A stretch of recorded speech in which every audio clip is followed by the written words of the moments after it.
नमस्कार, TV51च्या या बुलेटिनमध्ये आपलं स्वागत। आपल्या परिसरातील ताज्या बातम्या व चालू घडामोडींचे अपडेट्स आपल्या फोनवर मिळवण्यासाठी TV51च्या YouTube चॅनलला सबस्क्राइब करा।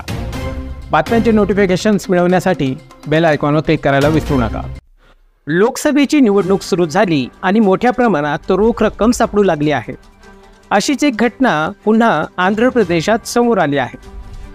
आंध्र प्रदेशातील पूर्व गोदावरी जिल्ह्यात पोलिसांनी तब्बल 60 कोटी रुपयाची रोख रक्कम जप्त केली आहे। नल्लाजर्ला मंडळातील अनंतपल्ली येथे एक ट्रकच्या धडकेने एक छोटा हत्ती वाहन उलटले आणि हा प्रकार समोर आला। यात 7 खोक्यांमध्ये 7 कोटी रुपये ठेवलेले होते।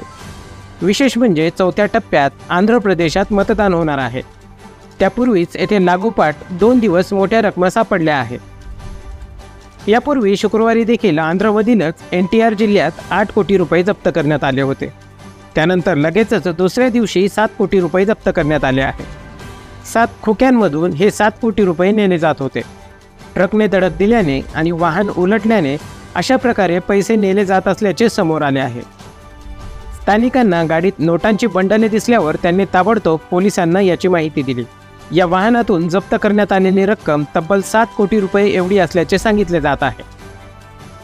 विजयवाडा येथून विशाखापट्टणम येथे हे वाहन जात असताना हा अपघात झाला। ज्या गाडीत पैसे होते त्या गाडीचा चालक जखमी झाला असून त्याला गोपालपुरम येथे रुग्णालयात भरती करण्यात आले आहे। पोलीस पुढील तपास करीत आहेत। ही सर्व रक्कम आयकर विभागाच्या ताब्यात देण्यात आली आहे।